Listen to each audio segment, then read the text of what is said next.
Stand by to launch FanStream Sports. 3, 2, 1. Let's start. Hello, sports fans. Welcome to FanStream Sports. Nothing but pure sports. This is the JP Show. JP, it is so good to hear you back on the air. Stand by. Now, here's JP. A Hump Day edition of the JP Peterson Show here as we come to you live from our home studio here today. Tim Ham will be joining me, hopefully, at some point. A little power outage in Dallas, but hopefully he will join us in a little bit. We got a big show for you. As usual, it's early signing day. It is early signing day, which is complete nutso. A well-intended rule by the college administrators has turned into a complete circus because you can't have all these recruiting decisions that basically forge the futures of programs and young men. Some of the biggest decisions made done in while teams are trying to get ready for conference championship games, playoff games. I mean, the most important time of the year to actually play football when they have to deal with all these other shenanigans. So it's crazy, but we'll keep you updated on what's going on with that. The Gators are having a phenomenal day and a phenomenal recruiting season in the last month. In the last month, since they lost to Texas, the Gators have gone from 50th to 10th. That's a absolutely monumental shift in recruiting. It's very rarely done. So we'll get into a little bit about that. The USF Bulls are going bowling in Hawaii. I want to go. I'm going to go to Hawaii to play San Jose State. Leo Haggerty's going to join us at 10:30 to talk Bulls football. Who's going to start at quarterback in that game? Could it be Byron Brown? Could it be Izzy Carter? Could it be Bryce Archie? Who the hell's it going to be? Matt Grothe? BJ Daniels? Who's starting at quarterback? We have no idea. But a big game for the Bulls, to be sure. We're going to talk some Bucs. Is this a sign of desperation? They signed Ryan Neal. Yikes. And they don't have a punter right now. So lots to worry about in Buckland. A lot of good stuff going on, but some interesting stuff as well. So we'll get to that as well. The college football playoff rankings were put out last night, and as predicted, the ACC gets screwed again. But did they really? This time? My argument might surprise you, so we'll get into that as well. Also, the Johnny and Matthew Gaudreau tribute last night in Calgary was absolutely heartbreaking. I was watching it this morning. I'm going to try to play that for you in our second hour, copyright willing, checking on that. And it's, if you're a hockey fan, doesn't matter what team you are. Obviously, working for the Lightning, it's something that's reverberated throughout the hockey world. But last night, it really kind of came to a head as Columbus visited Calgary, the two teams Johnny played for and Matthew, and it just, man. So we'll see if we can get to that. There was some news in the Rays world, sort of. It's kind of a funny story. I will relay that to you, a little behind-the-scenes stuff on that a little bit later on in the show. And we'll talk some Lightning as well. Lots to get to today. So we'll jump right in with the college football rankings last night coming out. And, it seems to be, the crux right now is a few teams, right? It's Alabama, the 3-loss SEC teams, Alabama, Ole Miss, South Carolina, and Miami. Like, these are the teams that are in flux. I think everybody else has legitimate claim. Obviously, this weekend could affect some of it, but the biggest thing that this weekend could affect is if Clemson beats SMU, and I think they will. I think Clemson's going to beat SMU. What this does now is it knocks down SMU into the 2-win category. And does that throw it in flux with Miami? Does it throw it in flux with Alabama? Now, most people are saying if Clemson, the Heather Diniches of the world are saying if Clemson wins and they get the automatic, then SMU is definitely in because their other loss is to BYU, which is a credible loss, close loss, and they shouldn't be punished for going to a conference championship game. This is kind of the weird part of this whole deal. It's so funny. People are like, oh, well, you won a conference, you should be in. What happened to that last year? But anyway, we're not going back there. Maybe a little bit. So obviously, you win the conference, you're in. If Clemson wins, they're in. So now is SMU better than Alabama? I don't know. If they played on a neutral field, who would be favored? Alabama. Alabama would be favored. That doesn't mean anything. We talked about this yesterday. The bias of years past needs to go. Like that is it's been creeping that way for a long time. But now that Nick Saban is out of Alabama, they're back to normal. They're back to going to be a 1 to 3 to 4 loss team every year. Like that's where they'll be at with the rest of the top 25 blue blood programs or so. Except if you have a really bad down year like FSU. But that's part of this narrative now. It's parity and volatility in college football. So when years past, we could say, oh, the Big Ten and the ACC or the SEC are clearly the better conferences. That doesn't hold anymore because the Big 12 champion, a Big 12 team is winning the SEC in Texas. All right. An American conference team is winning the ACC in SMU. A Big 12 or a Pac-12 team is winning the Big 12 in Arizona State. We go on and on and on. A Pac-12 team is winning the Big 10, Oregon. So all these teams from lesser conferences move into the quote, premier conferences, the P2, and what do? They dominate. And you go look at across the board the games that are played between conferences, the non-conference games, and you have Georgia. Yes, Georgia did beat Georgia Tech in 8 overtimes. A middling ACC team should have won that game against the top. So when you look across the board, to me, it's very, very. There's a lot of parity. So the good thing is we now have a 12-team playoff. So we're arguing over the 12th team. It's not like we're arguing over the 4th and 5th team like last year. And those are horrible conversations to have, especially when a team like FSU gets left out. But we're not going to revisit that. But now we're arguing over 3-loss teams. So if somebody gets left out, it's not going to destroy the program like it did to Florida State. So that's a good thing. But still, I mean, any one of these 12 teams, any one of these teams, I think Alabama, maybe not Alabama, but Ole Miss, I think, is a really good football team that may have had a little bit of bad luck, and their losses are very close. If you listen to Lane Kiffin make his plea for why Ole Miss get in, it's very convincing. Do I think Alabama is a better team than Miami? Yes, I do. Miami, to me, is their defense is terrible. They're just sorry, having a little bit of technical difficulties here. Their defense is not what it has been in the past, and it's a flawed team. All these teams are flawed. That's the thing about it. All these teams are very, very very, very flawed. So you look at that and you say, which is the most flawed team? I would say Miami. Frankly, I mean they're very Cam Ward centric. They've got some good talent. Their coaching is extremely suspect. But I think Alabama, by virtue of their 3-1 against top 25 teams, Miami's 0-1. Now, your schedule is your schedule. I get it. And obviously, Florida State was down. Other teams were down. They didn't play Clemson. So it's, you gotta beat who you can beat. And if you don't beat them, then, you lose to – listen, Syracuse was 9-3. The best passing offense in college football. You lost, but you had a 21-0 lead. A lot of that is coaching. A lot of that is the fact your defense is terrible. But so if I have to argue and I'm being objective, I would take Ole Miss over Miami. I would take Alabama over Miami. And frankly, this Lenoris Sellers South Carolina team, frankly, that's the team I want to see in. Of all these teams, I want to see what the committee does about this. You want to tell me this is a made for TV event like you did last year. Well, to me, the must-see TV is Lenoris Sellers.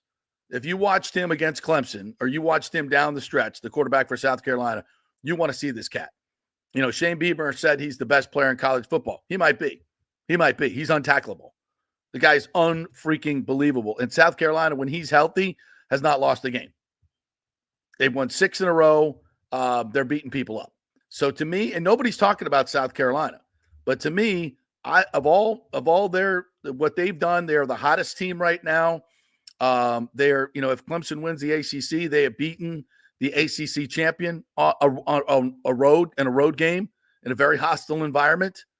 That's who, if I'm having my druthers, that's what I would like to see the committee do something. Well, the ESPN suits, because the committee is a sham. We know this. So ESPN suits, you want to do something fun and different, leave Alabama out and put South Carolina in. You're still protecting your SEC brand. In fact, you're probably, elevating a brand that needs to be elevated in South Carolina.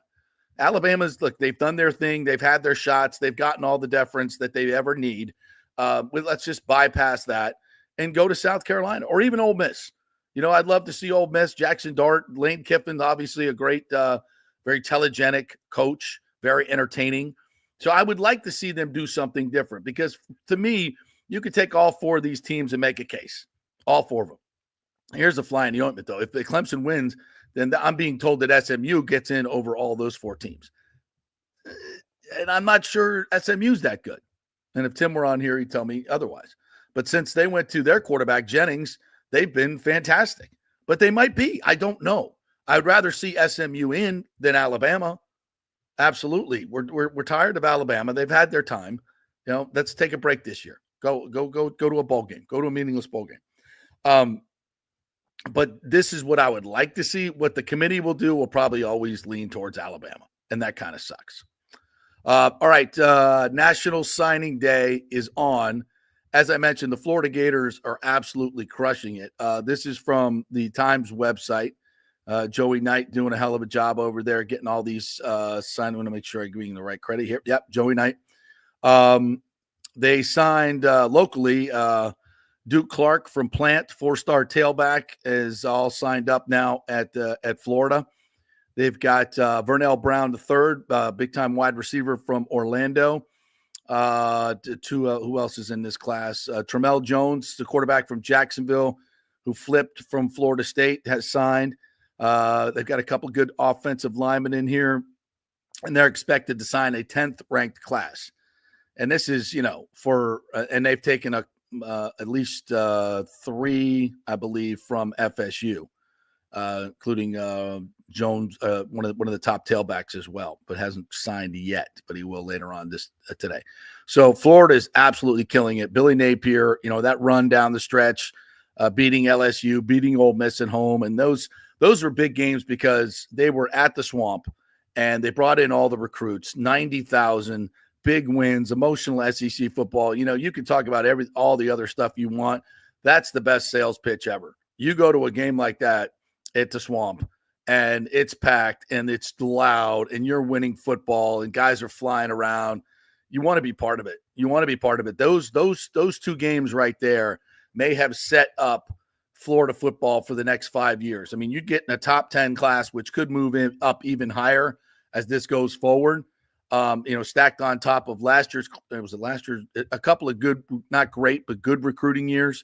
Obviously, DJ Lagway, and DJ's the deal, right?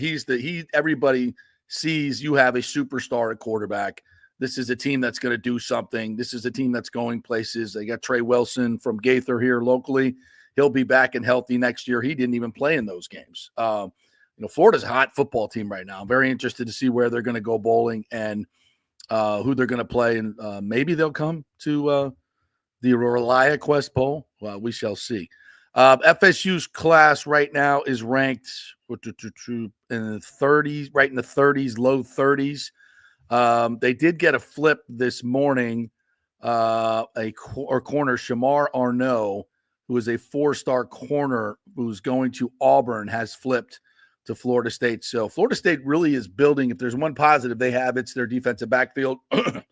They've got some really good talent for the next few years there. They played fairly well this year. That's about, one of the few segments that did play well for FSU in spots. Obviously, it was a horrible season. So FSU really, really needs to make some moves today. They've lost a lot to Florida. They've lost a lot to a lot of different they've had a lot of their class go away, but right now they're in the 30s, and obviously Mike Norvell is going to have to hit the portal. They've got the 2 new coordinators in, defensive coordinator, and obviously Gus Malzahn to Tony White. Get this right from yesterday's Great research here. Yeah, Tony White from Nebraska. We talked a lot about him yesterday. I was listening to Jeff Cameron's podcast, and he had a guy on from Cornhusker Nation, whatever their publication is, and Cornhusker Nation is absolutely apoplectic about losing Tony White. Their defensive coordinator did a hell of a job.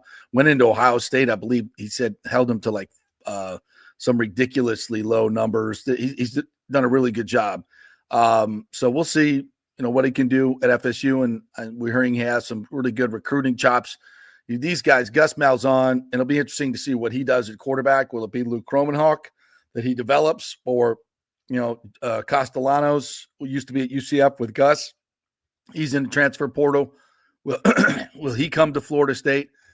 I'm not sure how I feel about that.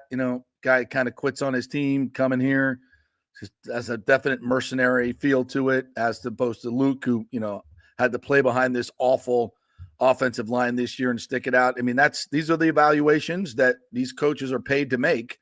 I'm not there at practice. I don't see what these guys are like.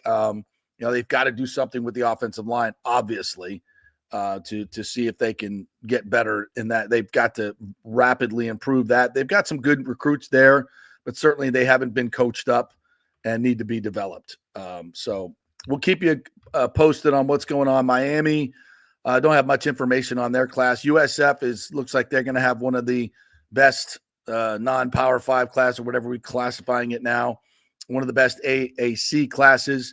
Alex Golish was talking yesterday about when they accepted their bid, by the way, to go to Hawaii to play San Jose State. That's a nice little cherry on top for this season. So, go there, beat, San Jose State's not necessarily a P5 team, but, P4 team, whatever you want to call them. But it's a great trip. It's a great recruiting tool, obviously.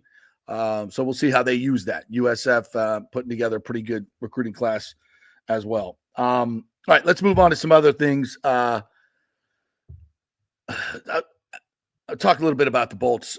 Yesterday, they got back on the ice, and Gensel left abruptly, and that's not good news. So we don't know. We're going to find out today what happened to him. Injuries have not been kind to the Bolts this year. Nick Paul was back skating, so he's missed, I believe, 4 games, and was playing really, really well before he got hurt. So it'd be nice to get Nick Paul back. Kucherov did not skate, but is expected to skate today. So his injury is not thought to be, a season ender or anything that serious. It's more of a nagging injury, and hopefully he can get on the ice today. If we get any reports from the morning skate, we'll give that to you as well. So yeah, for the most part, Lightning hopefully getting healthy. They'll play Thursday night and then go on a 4-game, a long road trip for 4 games out west to Seattle and Western Canada. So we'll give you a little bit more on the Bolts later on. Funny story happened yesterday as we hit the Rays, and a lot of conversation last night. I was tweeting with Evan Klosky and a bunch of other folks about what the Rays are doing now in the offseason. The scuttlebutt is they're looking to trade Springs and Fairbanks, and so they can, quote, shuffle around some money and get rid of some of the pitching, bring in some hitters. And my retort is, why do we got to shuffle around money? Like, why don't we add to the payroll? It's just, at this point, when we're talking about all this stupid stadium stuff, right, and all these other things, and we want to concentrate on baseball. We want to talk about this baseball team. This baseball team has a phenomenal pitching staff. Why break up one of the best pitching staffs? You say we have a surplus of pitching. You never, ever, ever have a surplus of pitching, right? You can't have a lot too many pass rushers, defensive linemen, offensive linemen. You can't have too many pitchers, especially now when you're going outside, right? When you may have rain delays, you may need more pitching, more arms. There's no, and both of these guys are on really team-friendly contracts. If you're dumping Fairbanks and Springs, it's nothing but a salary dump. And the fan base just cannot stand that at this point. And if this is what happens, right now they're at a $50 million payroll, okay? With arbitration cases, they're expected to be at about $75 million. Last year, the 15th So the middle payroll last year was the Padres at $170 million, and they play in the 28th largest media market.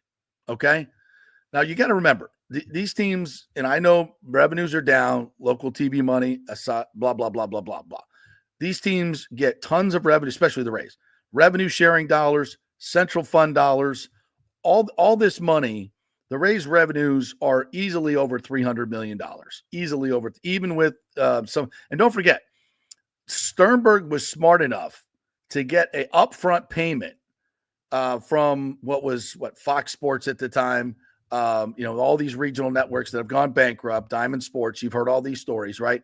Well, Sternberg was smart enough to get a huge upfront payment. And if you read the lawsuit, most of that money went into a separate company, which is why the partners got pissed, according to the lawsuit, allegedly. He moved $500 million of that money into a separate account, a separate, quote, Rays account.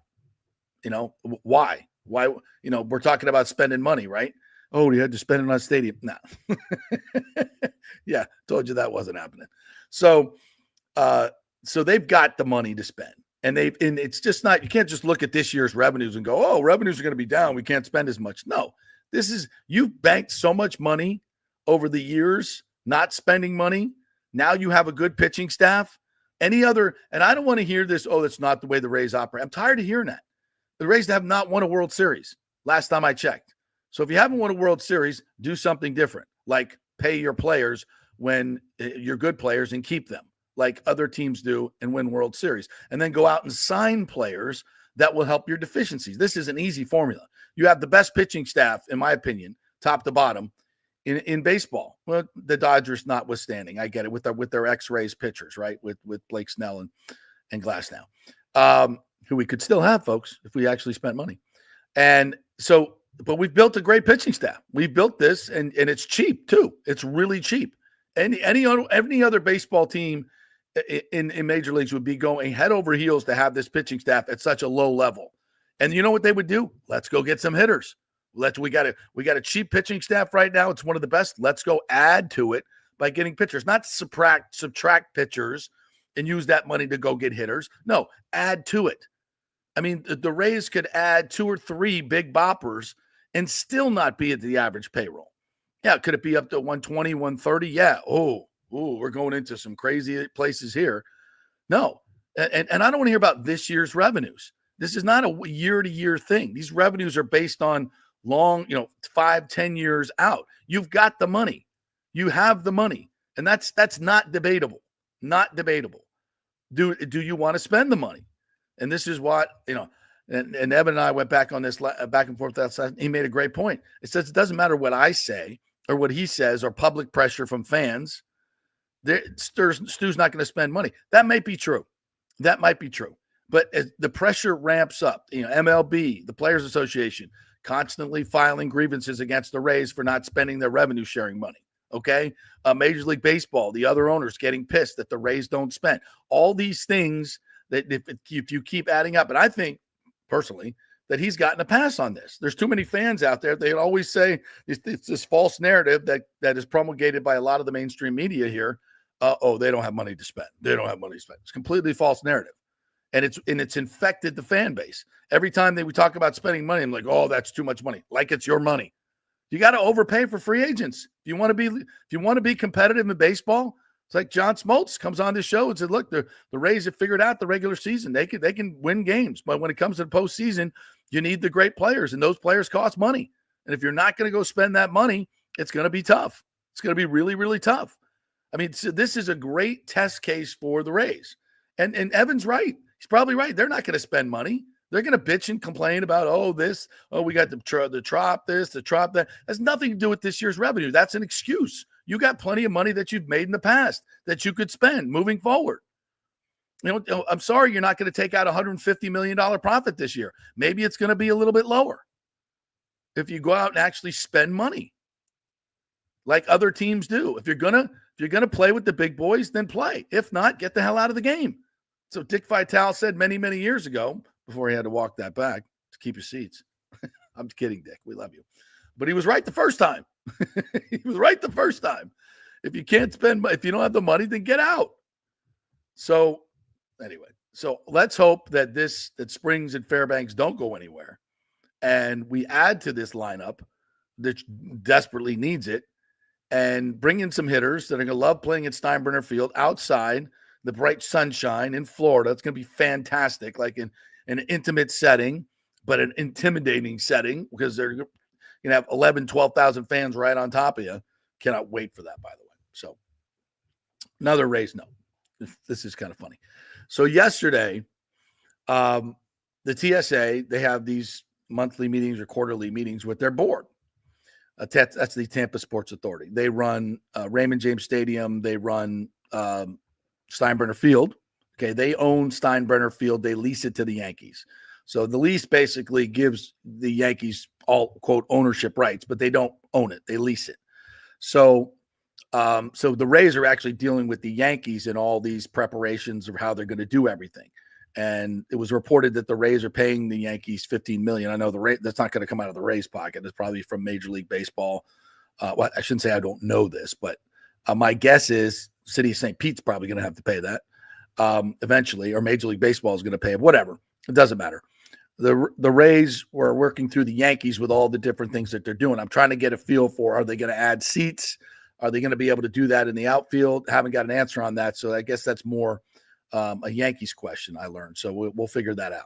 But what was funny yesterday is all the news organizations showed up. Channel 8 and everybody was asking me about this yesterday. It's like, ooh, there's a meeting with the TSA and the Rays are on the agenda. Well, it was only to inform the board that the Rays are playing in Steinbrenner Field and keep them up to date on how this is, the logistics of how it's going to do. So all the TV stations showed up. And Eric Hart, the head of the TSA, was like, just to let you know, nothing, there's not going to be any stadium talk about, future stadiums today, which is just to update our board. Of course, the media was like, okay, well, whatever, we're here. We got to wait. So they all assembled outside waiting to get a comment from a board member or anybody. And they all went out the back door because there was nothing to say. Nothing happened yesterday. Like nothing was happening yesterday. It was just an update that the Rays are playing. So that was a whole lot of nothing. So it's still status quo. If you want to learn where everything is as far as Tampa goes, again, go listen on our YouTube page. Just go there. I'll retweet it today. I actually put it out on Facebook last night, the Ken Hagan interview, and that's about where we're at right now, and everything else really in the court of Pinellas and the county commissioners. And we'll talk a little bit about that in the second half of the show. All right, we're going to take our first break. When we come back, the great Leo Haggerty's going to join us, and we're going to talk some USF football as they get set to go to Hawaii. So quick break, back in 3. Stay with us. Hey, it's football season, and we welcome back the Gator Report every Monday and Friday, sponsored by the Jeeves Law Group, JEEVES lawgroup.com. Just go to the website. You can contact them through there. Scott Jeeves is a tremendous, aggressive attorney and a big Gator fan, so we appreciate him supporting this show and, of course, your Florida Gators. They are local, they are trusted, and they get results. Whether it's personal injury or anything else, any law matter at all, it's the Jeeves Law Group, JEEVES lawgroup.com. Give them a call. Tell them JP sent you. So many of our Tampa Bay neighbors are finding out the hard way from Hurricane Helene that homeowners insurance does not cover flood damage. You must have flood insurance. It's a separate policy. Immediately call Italiano Insurance at 813-877-7799, and they will shop around to find the best policy before rates go up. Lock it in. Over 60% are underinsured in Florida, or you're not getting your discounts that you're entitled to. So do an insurance checkup at Italiano, and they could save you thousands of dollars. Italiano will make sure you're with a highly rated insurer, so there are no surprises in your time of need. Our hearts go out to all our neighbors devastated by Helene. These are the times we're proud to protect all the pieces of your life. Italiano Insurance, 813-877-7799. Old Hurricane Helene put a hurting on Tampa Bay, and for many of you, the rebuild will be a long process. You must beware of unscrupulous contractors offering up quick fixes for incredible prices. It's a scam.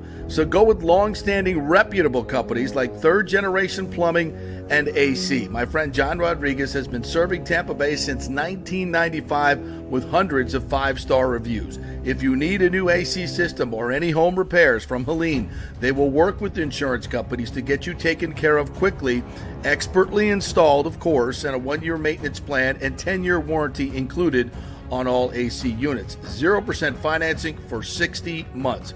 Contact them at thirdgenerationplumbing.com or 813-961-8024. That's 813-961-8024, thirdgenerationplumbing.com. Ciao, Paolo Tini here, owner of Caffè Paradiso, one of South Tampa's premier traditional Italian restaurants. We were recently voted number 3 on Open Table list of Tampa Bay's top 10 restaurants. We're very proud of that because we take great care of preparing each dish by hand with homemade sauces, pastas, only the freshest local ingredients. You won't see the big institutional vendor trucks pulling up to our back door. We get our seafood from local vendors. Sometimes I even drive out to Topper Springs and pick out our daily catch right off those boats. So stop by and say hello. Try our traditional lasagna, the fresh veal, some of our signature dishes like capelli al granchio, that is angel hair with lump crab meat, our branzino, that is a sea bass. We're located at 4205 South McDill, and you can make a reservation on Open Table and read all the great reviews. See you soon. Ciao. Grazie. Let's go! Right now, back to the show on FanStream Sports. Hello, welcome back to the JP Peterson Show as we roll on here on this Wednesday, going solo until my good buddy Tim Ham can join me. That little power outage at our Dallas affiliate there. But in the meantime, we thank our folks at the Jeeves Law Group for sponsoring this first hour, JEEVESLawgroup.com. They're local, they are trusted, and they get results. So if you have any issues, you've been involved in an accident, got issues at work, it's the Jeeves Law Group, JEEVESLawgroup.com. All right, let's welcome in our good friend Leo Haggerty from Amped Up Sports, covers the USF Bulls on this early signing day. What's up, Leo? How are you, partner? Hey, I'm doing fine, JP. I had the ability and the honor to go down to watch USF and Rice at the very iconic stadium. I found out for you and your parents, huh? Yes, indeed. It was rather empty though, wasn't it? Those pictures you put out, man, that was depressing. It was. I don't think there was 1,000 people there. Literally. Oh my God. It was. Now again, it's Thanksgiving weekend. They're not having a good season, but daggone, that's the football in Texas, bro. It's football in Texas. High schools get 15,000. Yeah. Oh, it was terrible. Wow, and a terrible outcome as well. Yeah, so that Rice Stadium, my parents, who were big Dolphin fans growing up, saw the Dolphins beat Fran Tarkington and the Vikings, if I'm recalling this correctly, 24-7 at that Rice Stadium back in 1974 season. So probably early 75. Is that correct? You would know. Yeah. That's the right spot. So a little less atmosphere for this game is what you're saying. Yeah, a lot less. I'll tell you what, when the cheerleaders had the chance to throw the T-shirts in the stands, they just had to hand it to them. But there was nobody. It was a crazy environment. It was just nuts. There's nobody there. Rice football hasn't been good for a long, long time. But can you even run a program like that? That's crazy. Well, I'll tell you what, dude, you're bleeding money if you're drawing 1,000 people at a home game. Yeah. That's wow. Yeah, and again, and that's on campus, right? Yeah, right there. Okay. Had a hotel room right there down the street. A friend of mine decided, okay, let's go up there, and I didn't even have to park. I walked from it was 0.7 of a mile. It was right on campus. It was downtown Houston. It's a great stadium. It's a natural bowl. It's one level, and I'm just sitting there going, wow, this has got to, no upper level seating at all in terms of anybody there. But wow, that's crazy. It was a funeral. That's for sure. A program can't survive like that. They may not have a football program for very long. But that being said, they beat USF, and this is Didn't see this one coming, Leo. Just give us a kind of a feel for what happened in this game. How do you lose a game? Now they've got 4 wins. I don't think they won any conference games, or like they won this one. That's it. How did this happen? Oh, I didn't see it coming either, JP. We're talking about an offense that put up 50 and 60 points the last 2 games. USF, yeah. Yeah, and they were totally confused. And let's give Rice a lot of credit. What they did defensively was amazing. They changed coverages every play. Archie, he couldn't look at a picture the same twice in a series. They would go cover 0-man press. They would go cover 1-man bail. They would go zone. He was looking, and he'd get back there, and it forced him to hold the football. And then because they couldn't run, here they're coming. They're just coming. And guess what they did on offense? All they did was run 4 fly. They ran 4 guys deep every play. Quarterback sat back there, and somebody was getting beat. And they were hitting explosive play after. They must have had 10 explosive plays in the first half alone. What the hell? Again, a lot of credit to USF. They got back in the game, but they were never in the game. The score said, okay, we're down 1, but they were never really in the game. They couldn't stop them. Yeah. Wow. No. So, and of course, the big controversy after the game, I'm on Twitter, is like, why didn't we play Izzy Carter? Where has he been? Like, he came off the bench, in the last 4 minutes or 6 minutes or something? Yeah. So tell me about how did he play? What was that all about? Well, again, when he came in, Rice was playing a prevent defense. You know what prevent defense does? It prevents you from winning. Right. And they had some easier throws to make. And they started to move the foot. Plus, they got a turnover. They got a fumble. Quick score. And they got the ball back. And the last play was really crazy. I mean, they ran one of those, triple reverse, double pass across the field. Pitchy woo-woo, yeah. They said it was an illegal forward pass. But I'll tell you what, that last play really was the most exciting part of the game. But, it's their biggest problem was they went in and first play of the game, Rice ran the same kickoff return for at least 50 yards, all 3 kickoffs, all of them. First one, they got called for holding. They start on their 7-yard line. They go for 93 yards in 5 plays. And the first play is a 2-yard dive. Bang, bang, bang, back touchdown. And I asked Coach after, I said, Coach, I know that takes a little wind out of your sails. He said, yeah, but it shouldn't sink the ship, which it basically did. They couldn't stop them the first half at all. All right. So what's the quarterback situation now? Everybody's, and on USF Twitter is up in arms. Byram's going to leave. He wasn't treated fairly. I'm like, from what I know, he has a broken bone, right? And he wasn't going to play anyway.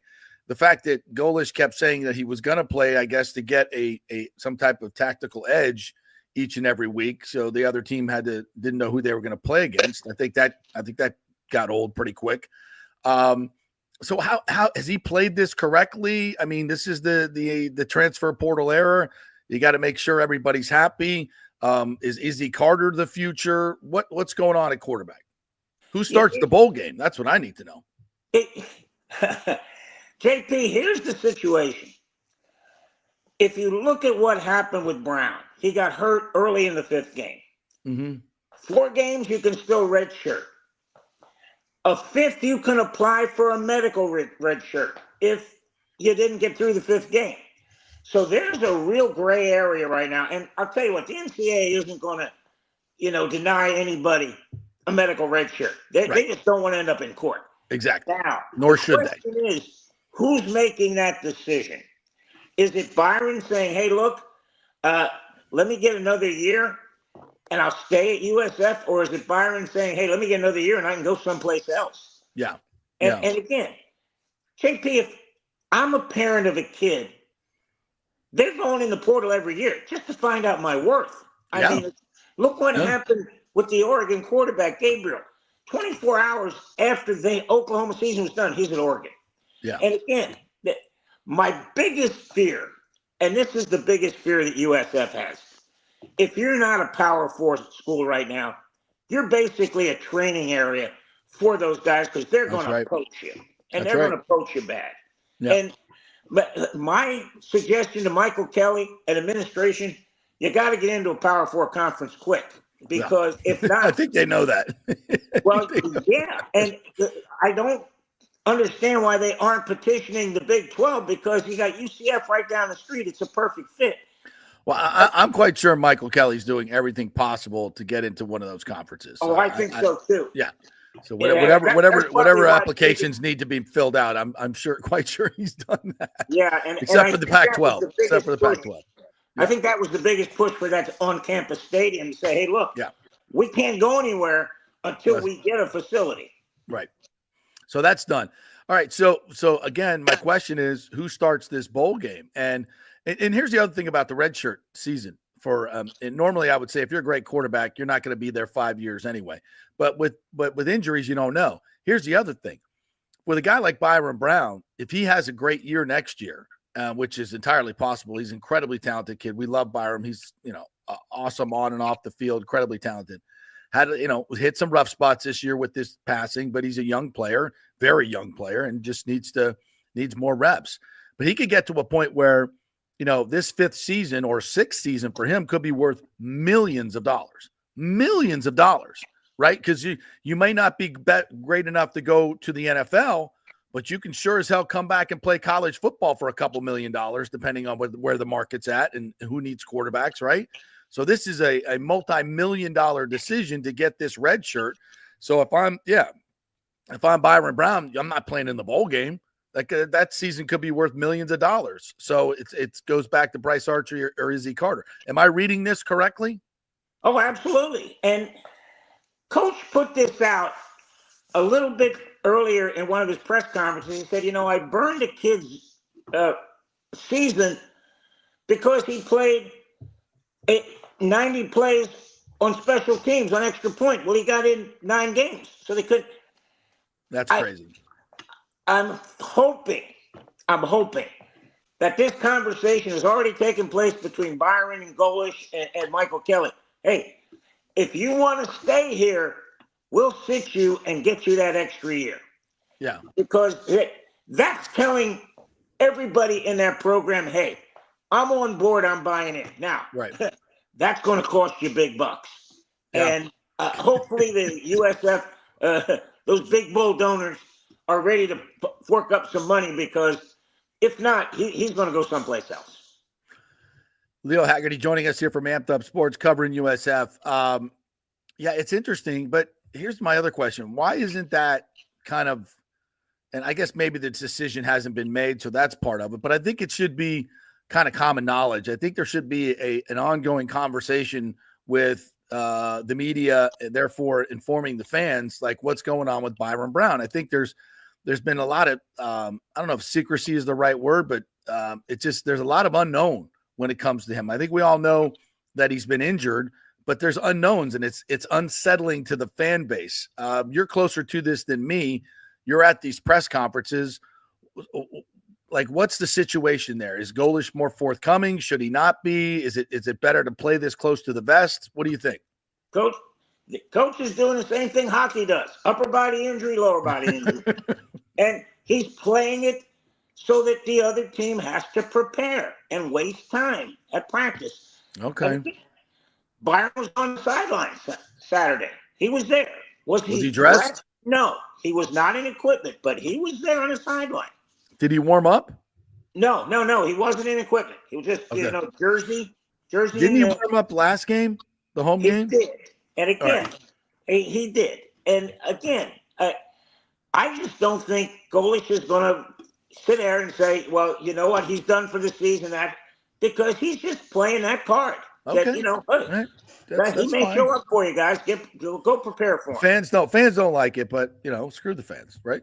You take every advantage to win a football. They don't need to know everything. Yeah, they don't need to know everything. Exactly. Yeah.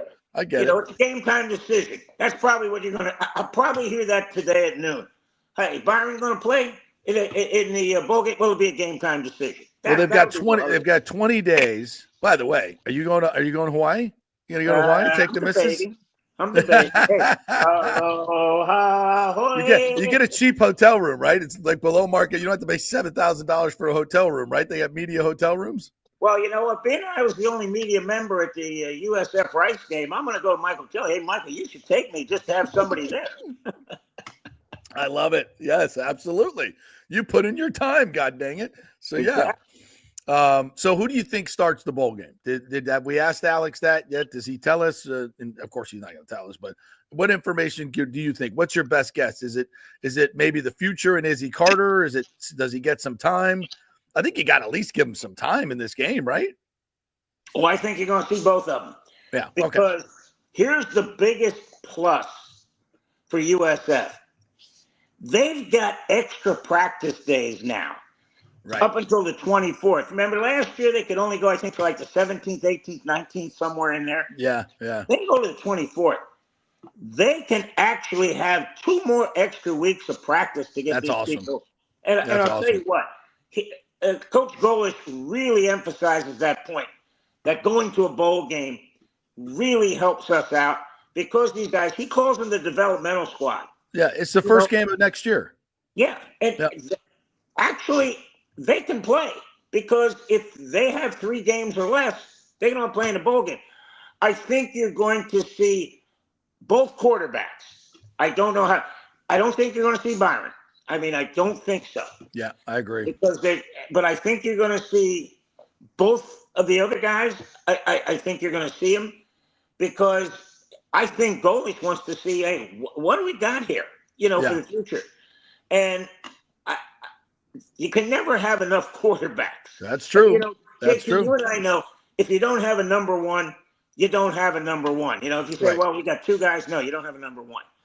But he wants to go into spring with 3 guys competing for that position. So I think you're going to see both of them play out in Hawaii. Now, there's a lot of scuttlebutt that Byron may leave in the offseason. You get any sense of that at all? Not from him. He seems happy here, but again, we haven't talked to him since week 4. And I'll tell you what, KP, I don't know if you've seen the latest that's been put out about these athletic budgets throughout the country, what these schools are paying. I think the best thing that happened to USF is he got hurt because there's not a lot on tape of him. And teams would have to take a chance saying, okay, how's he hurt? What's he doing? Is he going to improve? And the NFL is the biggest problem of this whole thing because they're telling players in the group of 5, we want to see you against better competition. Right. Yeah. And that's, they told the kid from SMU, Mondovi, when he went to Wisconsin, he came out and said, the NFL scouts told me they wanted to see me against better competition. Yeah. He leaves SMU. But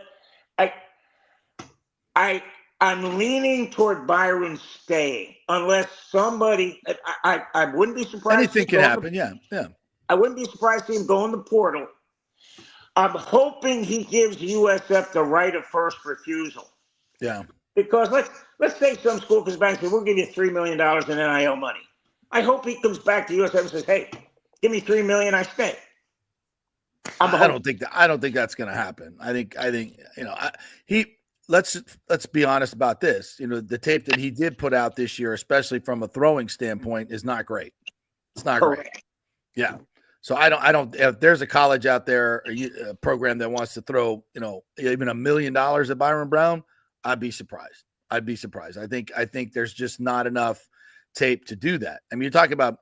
Cam Ward, you don't know what's true, but he was off. I think he got 1-7 from Miami, who spent, allegedly $38 million on their roster. It didn't work out so well. So I don't think they will, but it comes down to the loyalty of the player. So we'll see. I think there's a lot to be. That's a lot of this story that is unknown because of the fact, just what you said. We haven't talked to Byron since week 4, so we don't know what he's thinking. So. Yeah, or what his parents are thinking. Right. This is going to be a family decision. And that's the problem right now, JP, with NCAA football, is that you're going to have so many people jump into that portal just to see what their value is. And again, I'm going to go back to last year, the ReliaQuest Bowl. We're sitting there, Luke Fickell, Brian Kelly, and they had to delay their press conference because they had to actually get on the phone and talk some of their players out of getting in the portal, of leaving. That's the biggest thing right now that I think coaches are just really upset about. Not only do I have to recruit, but I have to make sure these guys stay because they can just go. That's right. All right. Speaking of signings, USF's class. I was looking at Joey Knight's list on the Times website, and they say they've got some early signings from them. What do you know about this? They've got 19 signatures before 9:30, according to Joey Knight's column. St. Augustine quarterback Lachlan Hewlett, 2,500-yard passer who led his team to the Class 4A state semifinals, and 3-star Baltimore receiver Jeremiah Koger, and Jeremiah Jones from Sumner. Any other news you can or thoughts on the recruiting class? Well, we're going to find out at noon because that's when the presser comes out, and Coach is going to talk about it. But I'm very interested to see how this is going to play out because this is actually, his first real recruiting class with something to base it on. Right. In terms of, hey, we're going 6-6, back-to-back 6-6. Okay, let's see if we can get that. And JP, he made a very telling statement the other day when I asked him. I said, the first 6 games as opposed to the last 6 games, from a one-loss standpoint, you're doing better in the back half of the season. I said, why is that? He said, well, the competition is much better. We're not playing in Alabama and Miami the last 6. He said, and, when we played Alabama, we took 85 guys, but we only played 35 because we didn't trust them then. I mean, think about that now. You're trying to play an Alabama, and you're not even going past, you're too deep. Yeah. That's why they're running out of gas in the second half. Yeah. Because they just don't have the depth. And they're developing depth now, which is good. And the only way it's going to get better is you're going to have a great recruiting season, not just with high school kids, but also in the portal. Yeah. I'm looking at this list of players that they've signed, and there's something I don't like about it because it starts like this. A punter from Australia. I guess you have to do that. Then it's a tight end from Ohio, defensive line from Georgia, like Valdosta, Baltimore, Stark, Riverview. There's our first local guy. Port St. Lucie, Miami, Powder Springs, Georgia, Moultrie, Georgia, Venice. We'll call that local. So 2 local guys, St. Augustine, Rhode Island, Georgia, Indiana, Canton, Ohio, Manitoba, Canada, Kennesaw, Georgia, Fort Worth, Texas. Where are the Tampa Bay kids? Where are the Tampa Bay kids? I guess Sumner High, it's close enough, right? I'm thinking, where are the Tampa Bay kids? This, if they're going to have any success, man, and I know a lot of these Tampa Bay kids are going out of state. I get that. But, part of the reason this is a good job is you've got tons of talent in your own backyard. They got to do better in their own backyard, do they not? Oh, yeah. Yeah, you have to. If there's not one kid from a Tampa high school here or a St. Pete high school that I can see. JP, if I'm a Florida school, if I don't have 40% of my roster from Florida, what am I doing? Because, hey, if it's not Florida or Texas, it's crazy. Or Georgia. I can remember, which is basically northern Florida, some places. Right, exactly. But northern Florida, South Georgia, but more. Yeah, exactly. Yeah, Jacksonville. What are they? We haven't figured that out yet. South Georgia, Tallahassee, South Georgia. Yeah, absolutely. You know what? I asked the former coach at Miami, who was also at Georgia, who's now on the ACC network. I said, correct. Yeah. Yeah. If the NCAA said you can only recruit 250-mile radius from your campus, I would just want to do Dade and Broward County. Sure. And nobody else can come poach? My God. Yeah, exactly. US, if that were true, USF would be a top 25 team every year, which means, that's what Jim Levitt used to do? He used to go all around the Tampa Bay area and find these 2 stars and 3 stars, but they're smaller kids, but they're good football players, and they're aggressive. And then you get them in the weight room, get them at the training table. They'd add 20, 30 pounds, and they become 4-star and 5-star players. And I don't think coaches do this enough. If I'm Alex Golish, I take tons of kids here locally because the competition is so much better. Okay, you got great tape on this kid from Canada. What? You can't find a tight end in Tampa or this. I don't know. I'm not out on the recruiting trail. I'm old. But I knew this. When Florida State was really, really good, 90% of their class was from the state of Florida. And when they started getting a more national profile and they started recruiting nationally, their talent went down. I mean, a 5-star to me in New York is a 2-star in Florida. To me, it's just different. I would get Florida kids, but we'll see. And you know what, JP, the biggest difference between watching football in Florida and Texas and possibly California, someplace and everywhere else, is the speed of the game. The speed of the game is just amazingly faster with that. Because someone asked me one time, well, what if your 210-pound running back who runs a 4.7 gets hurt? He said, I just put in my 180-pound running back that runs a 4.6. Right. And, the one thing they got down here is just an abominable amount of speed. And you know what? Speed kills, and great speed kills immediately. And I'm not giving Golish a pass on this, but with the NIL, I think what they're trying to do is go after Florida kids that have left and try to bring. Now they do a really good job of that, bringing them back. And right now, you're seeing what coaches are doing.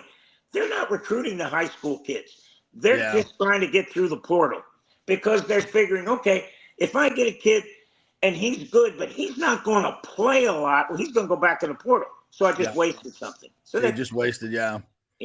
But in that sense, the best players are in high school recruiting classes. The elite players that are going to change your program, you want to get them coming out of high school, right? And then to me, those are the guys you got to get, and you try and that are going to play right away for the most part, so you can keep them. So that upper talent, and then you kind of supplement that with the portal guys. So but nobody has a template right now because nobody knows what works. Everything's going to be different every year. Rules change. It's a shit show, and that's we want to sit here and get on coaches for having terrible seasons and this, that, and the other. I have a little bit of sympathy for him because it's such a wild, wild west out there right now. And it's tough to navigate these minefields, but they're doing the best they can. And, it's tough right now. So JP, I'm going to throw one thing out at you that may start to see rule changes. If Deion moves from Colorado may have trouble fielding a team because everybody will get in the portal because it's just, they're going to have to bring in somebody, and I don't think there is anybody out there that will make kids stay there. That's the whole. Huh? He's the Pied Piper. Oh, God, absolutely. No. Where he goes, and that's a credit to Deion. He invokes loyalty in these players, and he's delivered. I think a 9-win season, tremendous for him. Almost getting his team into the playoff. He was right, and when he said in the first year, you better get me now because this is the worst we're going to be. And he seems like he's loyal to Colorado, but Deion's loyal to one thing. Mm-hmm. Is he the next coach at Florida State when it happens? No, I think there's too much bad blood there. I don't even know if he would go there. To be honest with you, there's just there's a lot of resentment. From what I can feel. Go back to the Travis Hunter things. He's taking shots at Mike Norvell. He's never really given back to Florida State. Let's just put it that way. The way the Derek Brookses have and the Warwick Duns and those that have been close to the program. Deion's kind of snubbed his nose at Florida State because he feels like he's been snubbed in some way. But when that job was open and Deion wanted the job, he didn't have a college degree. And you couldn't, and there's a rule that you can't hire a coach that doesn't have a college degree. I think he since appropriated one. So I think he now has a college degree. But That being said, I don't think the timing was right. He hadn't even coached at Jackson State yet at that point, if I'm not mistaken. So, Correct. Yeah. Now Deion to USF, that might have worked out pretty well. Yeah. That might have worked out pretty well. Just a bit.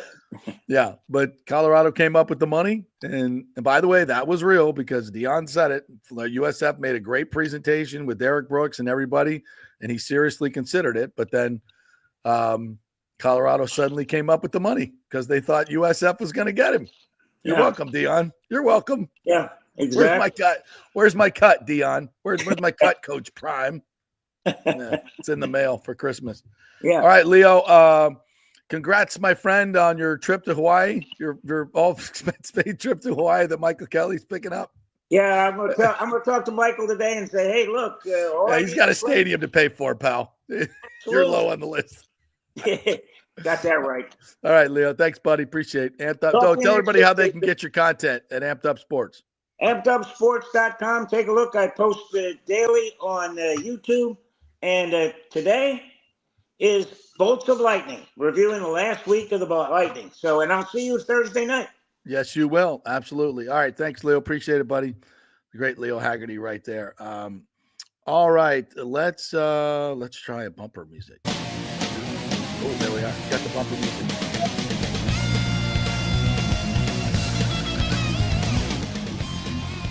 You can reach them at 813-877-7799. Let them shop around your homeowners, your business insurance, your auto insurance, save you thousands of dollars. If you're having any issues with your homeowner's insurance company, this is why you go with Italiano. They can help you out with those things. Great customer service. 813-877-7799. All right, we're going to come back and get to your comments and talk a little Buccaneers when we return. Stay with us. Old Hurricane Helene put a hurting on Tampa Bay, and for many of you, the rebuild will be a long process. You must beware of unscrupulous contractors offering up quick fixes for incredible prices. It's a scam. So go with long-standing, reputable companies like Third Generation Plumbing and AC. My friend John Rodriguez has been serving Tampa Bay since 1995 with hundreds of 5-star reviews. If you need a new AC system or any home repairs from Helene, they will work with insurance companies to get you taken care of quickly, expertly installed, of course, and a 1-year maintenance plan and 10-year warranty included on all AC units. 0% financing for 60 months. Contact them at thirdgenerationplumbing.com or 813-961-8024. That's 813-961-8024, thirdgenerationplumbing.com. So many of our Tampa Bay neighbors are finding out the hard way from Hurricane Helene that homeowners insurance does not cover flood damage. You must have flood insurance. It's a separate policy. Immediately call Italiano Insurance at 813-877-7799, and they will shop around to find the best policy before rates go up. Lock it in. Over 60% are underinsured in Florida, or you're not getting your discounts that you're entitled to. So do an insurance checkup at Italiano, and they could save you thousands of dollars. Italiano will make sure you're with a highly rated insurer, so there are no surprises in your time of need. Our hearts go out to all our neighbors devastated by Helene. These are the times we're proud to protect all the pieces of your life. Italiano Insurance, 813-877-7799. Hey, it's football season, and we welcome back the Gator Report every Monday and Friday, sponsored by the Jeeves Law Group, Jeeves lawgroup.com. Just go to the website. You can contact them through there. Scott Jeeves is a tremendous, aggressive attorney and a big Gator fan, so we appreciate him supporting this show and, of course, your Florida Gators. They are local, they are trusted, and they get results. Whether it's personal injury or anything else, any law matter at all, it's the Jeeves Law Group, Jeeves lawgroup.com. Give them a call. Tell them JP sent you. Ciao, Paolo Tini here, owner of Caffè Paradiso, one of South Tampa premier traditional Italian restaurant. We were recently voted number 3 on Open Table list of Tampa Bay's top 10 restaurants. We're very proud of that because we take great care of preparing each dish by hand with homemade sauces, pastas, only the freshest local ingredients. You won't see the big institutional vendor trucks pulling up to our back door. We get our seafood from local vendors. Sometimes I even drive out to Topper Springs and pick out our daily catch right off those boats. So stop by and say hello. Try our traditional lasagna, the fresh veal, some of our signature dishes, like capelli al granchio, that is angel hair with lump crab meat. Our branzino, that is a sea bass. We're located at 4205 South McDill, and you can make a reservation on Open Table and read all the great reviews. See you soon. Ciao. Grazie. Let's go! Right now. Back to the show on FanStream Sports. All right, welcome back to the JP Peterson Show here on this hump day. Thank you guys so much for watching us. Please like and subscribe on our YouTube page. We got to get those subscriptions up. Would love to get you guys on board with that. Also, our new Twitter page at the JP Peterson Show. We have an app as well. You can listen to the show and all the other shows on the FanStream Sports Network. Got some great shows there. You can download it. It's called FanStream Sports, so please download the app as well. So many ways to listen to us. We're getting a lot of huge numbers in the past couple of months. I think a lot of the Rays Stadium stuff has to do with that. And of course, football season. We really appreciate it. And of course, everybody else is cutting back. We're expanding our content in the coming year. So we really appreciate all your support. Please like and subscribe, share the show, talk about it. We really appreciate it, your corporate support. And you can also go to our Bit link that you can find in our bio. And there's a place on there where you can go on and donate to the program if you like. We'd love to have that. All right, let's get to some of the comments here. See if I can do do we have the comment music? Do I know how to do that? I'm not that good, folks. No, I don't see it. All right, so we'll just do the comments without music today. How about that? Blame Tim and his power outage. Bucs basement this morning. One of the worst secondaries in the league now has the chance to become even worse. The signing of one Mr. Ryan Neal. Merry Christmas, Buck fans. Here's your lump of coal. So in case you missed it, this probably has to do with Mike Edwards, who came in and saved the season, apparently, when Todd Bowles said he's the one who calms everybody down back there, helps with the communication, gets everybody in the right spot. Would have liked to have him from the beginning of the year if he's that important. But now he's going to go on the shelf. It looks like he hurt his hamstring. So if they're signing Ryan Neal, that means Mike Edwards is probably done for the year, at least the next 5 games. So Ryan Neal is signed to the practice squad. Kayvon Merriweather gets signed to the active list. Kayvon had some good moments in the training camp, but has not had very good moments in the games, which is why he was demoted to the practice squad. So Todd Bowles has got to figure this out. He's got a depleted secondary, and any more injuries are going to really, really hurt this team, especially it seems like the more injured they get, the more zone they play, and they can't play zone. We told you those numbers yesterday. Absolute feast by Bryce Young against the zone, which they played 34 times, I believe, in passing situations, and where they played man only 14 times. And they were, I think he was 3 for 14 in the man. Let me get those numbers exactly. Go back to my high-tech research machine right here. It's a spiral notebook. It's a beautiful thing, kids. Simplicity. Yeah, so Bryce Young was 23 of 32 for 242 yards against man and was 3 of 14 for 56 yards against zone. That was the zone. And 3 of 14 against man and the 5 and 6 man pressures, which were very effective. The 4-man pressures were absolutely ineffective. And that's when Bryce did most of his damage. Anybody can sit back there and pick apart a defense when there's absolutely no pressure, even a miniature guy like Bryce Young. The secondary issues are solved now, says Bucs Basement. Todd's scheme is just so difficult to learn for new guys. Bring in the old ones. Who else would be able to comprehend soft zone and playing 15 yards off your man? It's a good point. That's a good point. And I think that's what this is Todd would rather bring somebody in who knows the defense and knows that he knows can't play. Ryan Neal can't play. He's got no football instincts whatsoever. I mean, he might be a decent linebacker, but he's a terrible safety. He gets picked on whenever he's on the field. They pick him out in coverage and they abuse him, just like they do KJ Britt, just like they did Devin White.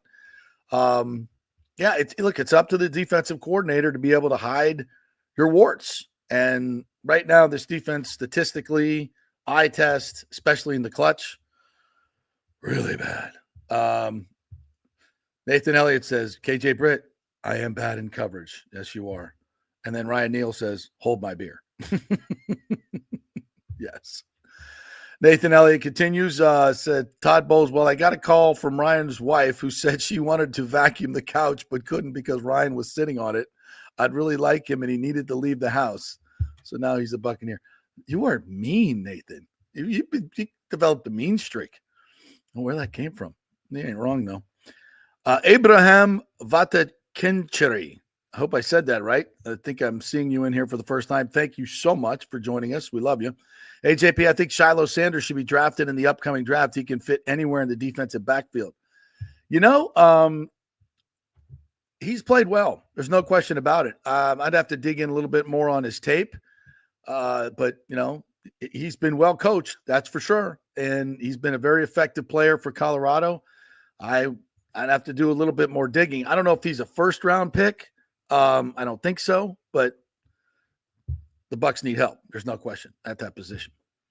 William Madden says, JP, you're right about South Carolina, but what would Paul Feinbaum do if Alabama did not make it? Well, his head would explode, which is a good thing. Then we wouldn't have to look at that ugly man or listen to him anymore. So, you can kill two birds with one stone. Do the right thing, committee. Elijah Barrera says, Alabama bias is a real phenomenon as evidenced by the latest CFP rankings. Yeah, I mean, this is not the same Alabama team. Jesus, I mean, USF with 6 minutes had a chance to tie that team. No disrespect to USF on the road. And then they go and lay an egg. They lose 3 games. You lose at Vanderbilt.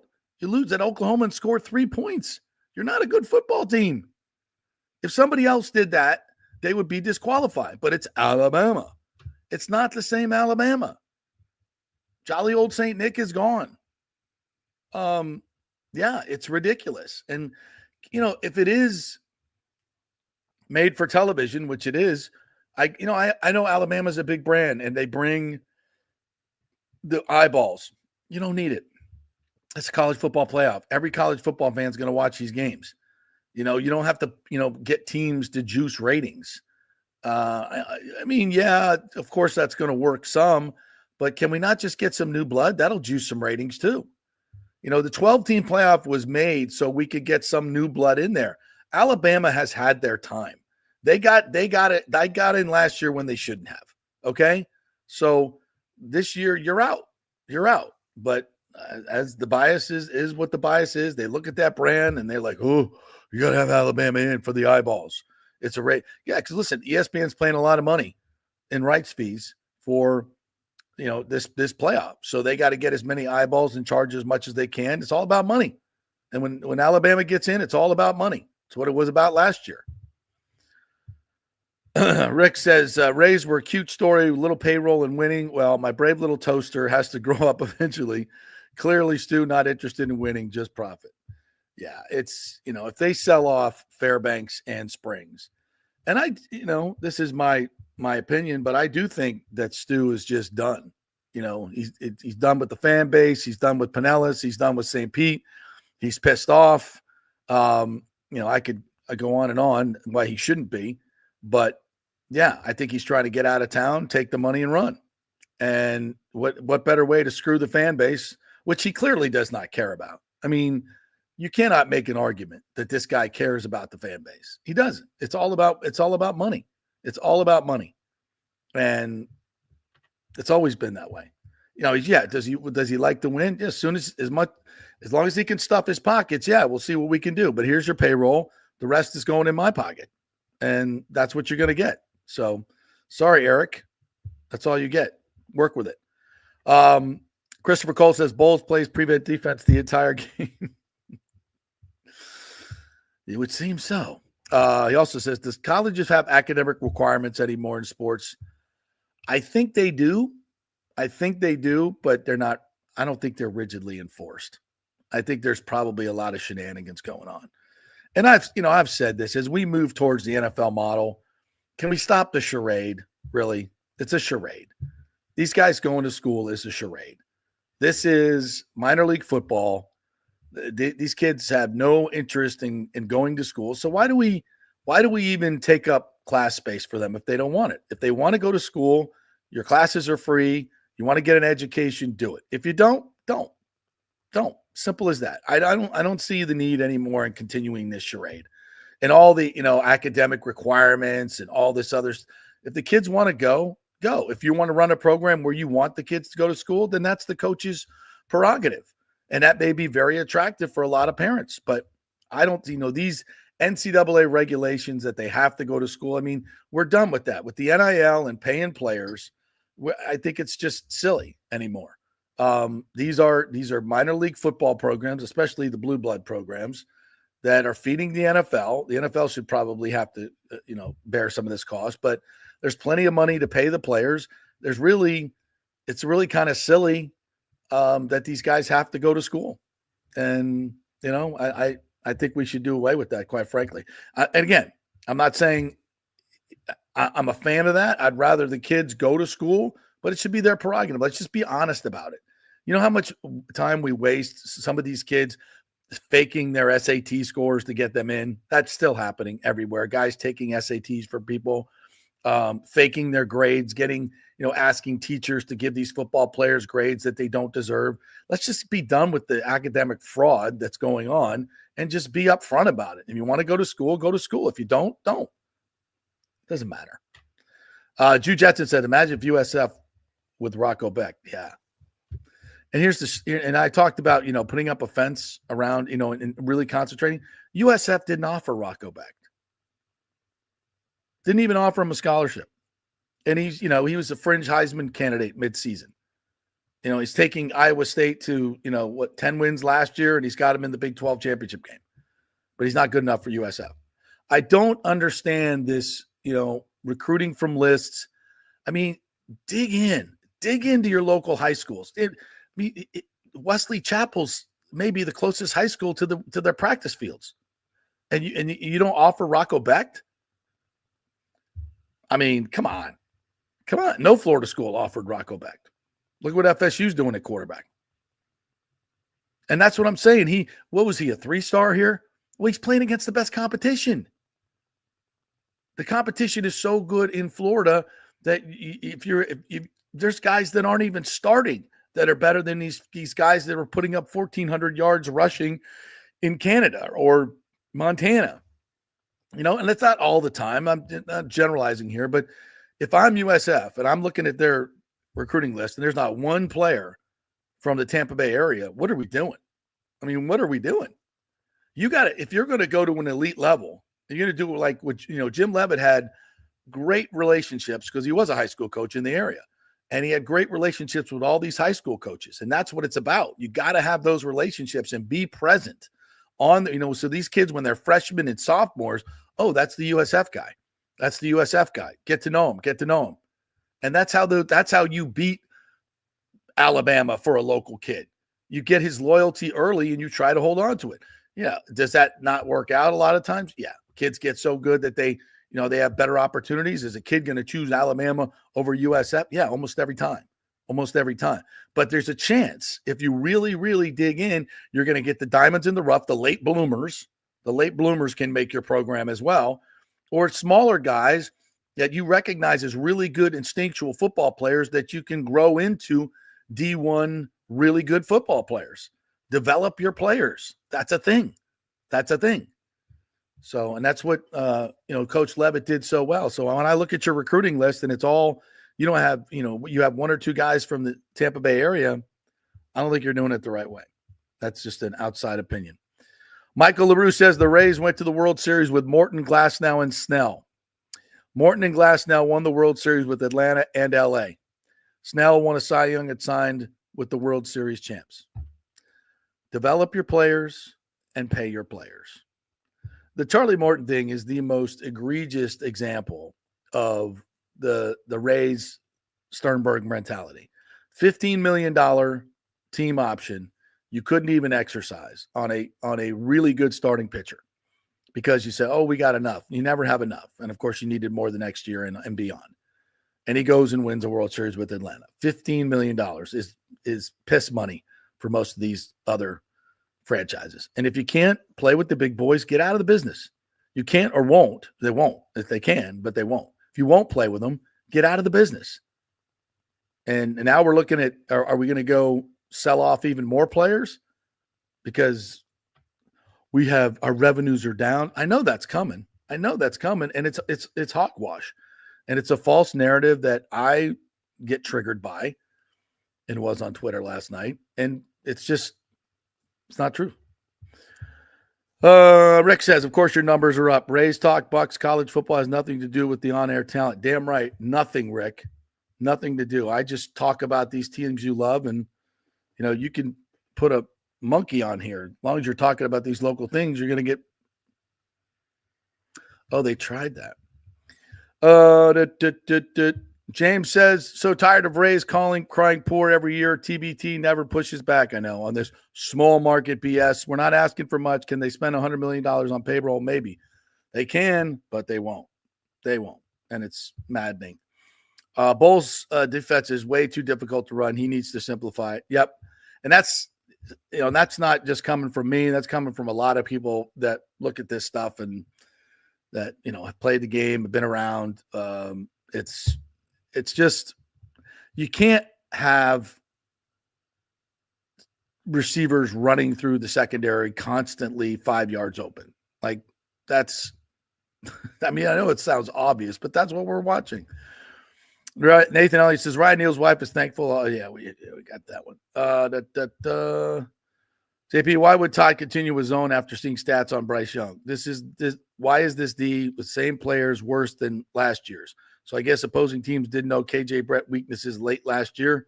It takes a little while for them to catch on. Not too long, but a little while. So yeah. Nathan Elliott says, you are invited to Tacos and Tequila Tailgate on Sunday, Lot 12, parking lot, gates open at 9:30. Ask for the Muffin Man when you arrive. Nathan, I know I've been trying to get over there. We got church on Sundays. We got games. We got all kinds of stuff going on, but I'm going to try to make it. I did the one day, but I thought Lot 12 was over behind where we park on the stadium side, but I guess you're on the ACC side, so I got to get over there. James said, I never thought a fifth-round pick and Servassier Dennis injury would destroy this defense. Against Detroit, he was incredible, and ever since he was injured, the D has crumbled. Total indictment of defensive assistants. Yeah, it's weird, but this is what coaching is all about. You're supposed to be able to adjust to injuries because every team has them.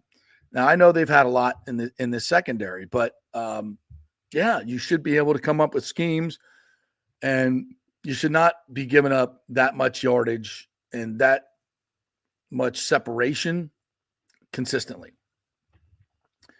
Rick says, no high school recruiting, USF. Maybe they should hire Wander Franco. He knows how to spot young talent. That's sick. That is sick, but funny. MC McKicks. I haven't seen you in here. Good morning. Thanks for jumping in. It's like Todd is calling plays with no help from the middle linebackers. When I watch this defense, the thing that really comes out of me is just a lack of aggression and coverage. Guys just do not attack the ball. And you can play good zone coverage. You just have to attack the ball and have instincts when the ball is coming into your area, reading the play, reading the routes. Where's my help? I got help behind me. You should be jumping short routes. And it just doesn't seem like they have the aggression, constantly seeing, when there's a very little press man, it's more a man 10, 15 yards off and backing up at the snap. That's just, it's soft and you don't want to get beat deep. I get all that, but you're getting beat by a million paper cuts, and it's consistent, especially in the clutch. So, I know it's tough to drive the length of the field. You can get penalties, drops, sacks, stuff like. But just rushing for and playing soft zone has not worked, and time again for Todd. All right, we will take another break and come back and hit some more Bucs stuff. I want to get into a little bit Bucs Raiders. What else we got? Oh, we got a great story from this past weekend's Texas A&M game that I have to get to. It's my favorite story of the week. And a little bit we'll get you updated on recruiting as well. So quick break, back in 3. Stay with us. So many of our Tampa Bay neighbors are finding out the hard way from Hurricane Helene that homeowners insurance does not cover flood damage. You must have flood insurance. It's a separate policy, Immediately call Italiano Insurance at 813-877-7799, and they will shop around to find the best policy before rates go up. Lock it in. Over 60% are underinsured in Florida, or you're not getting your discounts that you're entitled to. So do an insurance checkup at Italiano, and they could save you thousands of dollars. Italiano will make sure you're with a highly rated insurer, so there are no surprises in your time of need. Our hearts go out to all our neighbors devastated by Helene. These are the times we're proud to protect all the pieces of your life. Italiano Insurance, 813-877-7799. Old Hurricane Helene put a hurting on Tampa Bay, and for many of you, the rebuild will be a long process. You must beware of unscrupulous contractors offering up quick fixes for incredible prices. It's a scam. So go with long-standing reputable companies like Third Generation Plumbing and AC. My friend John Rodriguez has been serving Tampa Bay since 1995 with hundreds of five-star reviews. If you need a new AC system or any home repairs from Helene, they will work with insurance companies to get you taken care of quickly, expertly installed, of course, and a 1-year maintenance plan and 10-year warranty included on all AC units. 0% financing for 60 months. Contact them at thirdgenerationplumbing.com or 813-961-8024. That's 813-961-8024, thirdgenerationplumbing.com. Ciao, Paolo Tini here, owner of Caffè Paradiso, one of South Tampa premier traditional Italian restaurant. We were recently voted number 3 on Open Table list of Tampa Bay's top 10 restaurants. We're very proud of that because we take great care of preparing each dish by hand with homemade sauces, pastas, only the freshest local ingredients. You won't see the big institutional vendor trucks pulling up to our back door. We get our seafood from local vendors. Sometimes I even drive out to Topper Springs and pick out our daily catch right off those boats. So stop by and say hello. Try our traditional lasagna, the fresh veal, some of our signature dishes like capelli al granchio, that is angel hair with lump crab meat, our branzino, that is a sea bass. We're located at 4205 South McDill, and you can make a reservation on Open Table and read all the great reviews. See you soon. Ciao. Grazie. Hey, it's football season, and we welcome back the Gator Report every Monday and Friday, sponsored by the Jeeves Law Group, Jeeves lawgroup.com. Just go to the website. You can contact them through there. Scott Jeeves is a tremendous, aggressive attorney and a big Gator fan, so we appreciate him supporting this show and, of course, your Florida Gators. They are local, they are trusted, and they get results. Whether it's personal injury or anything else, any law matter at all, it's the Jeeves Law Group, Jeeves lawgroup.com. Give them a call. Tell them JP sent you. Let's go. Right now, back to the show on FanStream Sports. All right, welcome back to the JP Peterson Show, brought to you by the great folks at Cafe Paradiso. If you heard there, our good friend Paolo Tini, get a reservation. Go to Open Table, put in Cafe Paradiso with 2 Fs, and get a reservation. Should be pretty easy for you. Enjoy a wonderful holiday meal if you got friends and family coming in for the holidays. What better place than Cafe Paradiso? Nice Italian meal. I'm going to make the lasagna meatballs for Christmas. Can't wait. The kids are coming in. We're going to all get all the meatballs, get there and do them with your hands is how you do that. So you do it the right way. So can't wait to do that. And I'll bring some over to Paulo and say, now this, the only lasagna I've ever had that's better than yours. It's close. But yes, Cafe Paradiso on South McDale. Go try it out. All right. Little updates here from our friend of the show, Greg Auman at Fox Sports. He was at practice this morning. Looks like a glorious day from his pictures there. Tyke Smith still sidelined. Boo. Really need to get him back. Mike Edwards sideline. Said he didn't see KJ Britt at all. And here's more bad news. Tryon Shoyinka appears to be participating. All right, welcome back.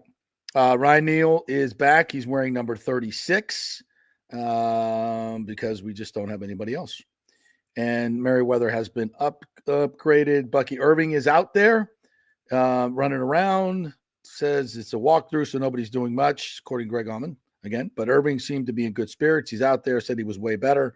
So it looks like he's doing good as well. And Jack Browning is the only punter out there, the rookie punter from, I believe, San Jose State. And Camarda, he's wearing Camarda's number 5. So that's going to be the new punter, Jack Browning. Hopefully better than Trenton Gill.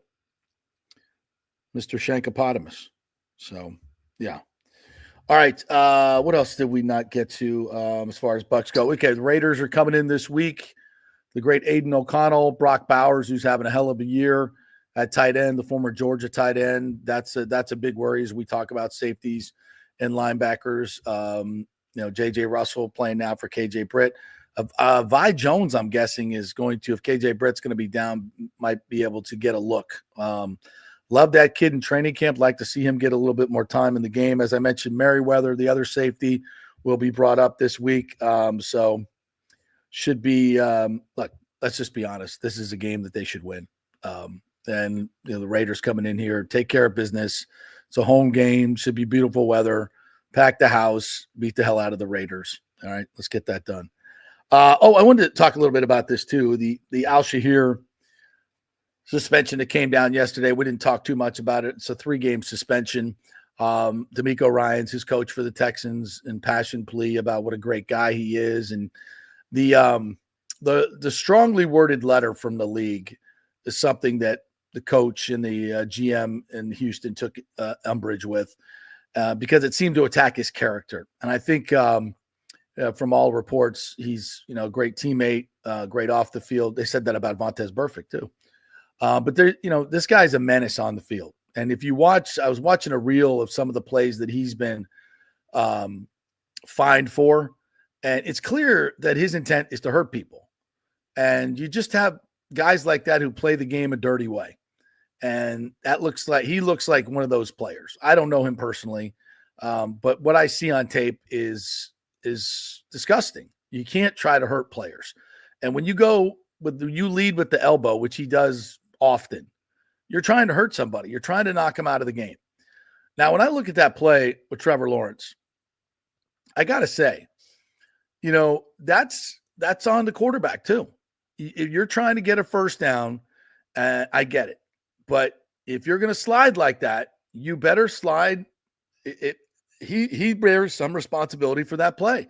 He's got to slide. He's got to give himself up and not get the first down. If you want to get the first down, put your head down and go get it, big boy. If you're going to use the slide mechanism and not go down till you get the first down, you're going to get hit. And if you're going down, the only way to stop you from getting the first down is to go in head first. Not, you can't wrap him up when he's on the ground. You can't hit him in the torso when he's on the ground. Like, that's just not happening. So if you're going to use the sliding mechanism, you've got to give yourself up way before that guy gets. These guys are professional athletes. Trevor Lawrence knew what he was doing. Okay. He was putting himself in harm's way, and it bit him in the ass. Now, it's not to excuse both things can be true, by the way. Both things can be true. It's a dirty hit, and Trevor Lawrence has got to slide earlier. If you're going to invite that contact, there's no other way to hit him in that situation to keep him from getting the first down. So I think both deserve responsibility here. The rap sheet that Al Shahir has developed over the years, I heard Jeff Saturday talking about this, and I guess he's part of some of that disciplinary committee, that, when you warn guys time and time again, he's had 7 warnings to stop the dirty play. Eventually you're going to get to 3-game suspension. They don't want to do it, but you have to do it. You have to do something, or somebody's going to get somebody already did get hurt. So, and I've said this before about Patrick Mahomes, when he okey dokes on the sideline and then goes for another 30 yards, that's bullshit. You cannot do that. You're using the rules in your favor. You're exploiting the rules. When Josh Allen goes for the fake slide, we saw that with the kid from Pittsburgh, Kenny Pickett, he did that. I called it out then. You go for the fake slide, and then you run for another 30 yards. No, that's a penalty. That's a penalty. Should be unsportsmanlike conduct. Take it back to line of scrimmage at 15 yards back. The same thing with Mahomes, like they're ever going to call that on Mahomes. But otherwise, you're inviting the contact. So there's got to be some sanity to these rules. I understand you're trying to protect the quarterbacks. I get that. But the quarterbacks have got to give themselves up earlier, and demonstratively so. In that particular situation, Trevor Lawrence has to start a slide 5 yards earlier. Is if you're gonna go try to get the first down and slide, you're gonna get hit. So This one, I think it feels like pushback from the defensive players, and it's about time. And I get it. So to me, quarterbacks have to share a little bit of the brunt of this as well. All right. Let me get to the last few comments here before we get out of here.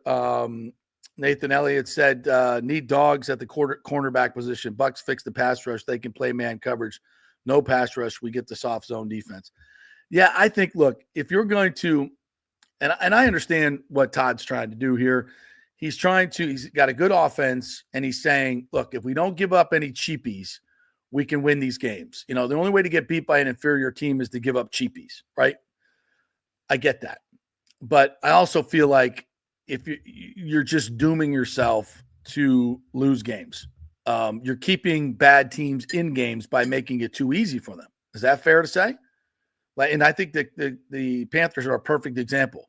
When we rushed 5 and 6, Bryce had very little time and could not make the right decision. He made one good play in that situation down the sideline. It was a great play. He made a great throw, a great escape. I bet he can't do that twice. And he didn't. So I say smash these inferior teams. Get after their ass. If they get one cheapie, maybe two, the majority of the game, you're going to get after their ass. You're going to deflate their quarterback. I thought they did that really, really well against the Giants. They never let him breathe. And it wasn't just 4-man pressures. It was 5 and 6, mostly sometimes 6 and 7.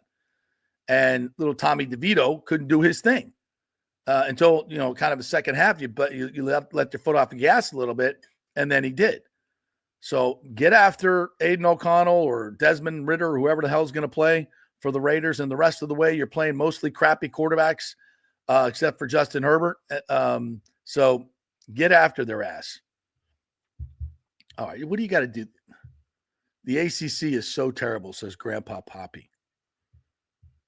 Yeah, they're not great this year. They're not great this year. Miami was SMU. It's not great. But I'm not going to sit here and say the SEC was, so much better. Maybe this year. But when Georgia Tech, the middling ACC team, can take the best SEC team to the wire, and South Carolina and Clemson playing even, Georgia and UMass, for God's sakes, having a tough time with them. Look, it's not, the SEC is not as dominant as it used to be. ACC, not so great. Not this year. Anyway. All right. Thank you guys for jumping aboard. Appreciate you. We will be back tomorrow with more fun and frivolity. I think Evan Klosky is going to join us on Friday. Pat Burnham's going to join us tomorrow from the Osceola. We're going to go over the FSU class and the new hires there. We're going to probably have Scott Carter on as well from FloridaGators.com. We're going to wrap up all the different recruiting classes tomorrow. So we'll do a lot of that tomorrow. You guys have a great afternoon. Remember to, if you missed anything, you can go back and watch this on Facebook. You can watch it on X as well. And our YouTube page. Please like and subscribe, and we will see you tomorrow.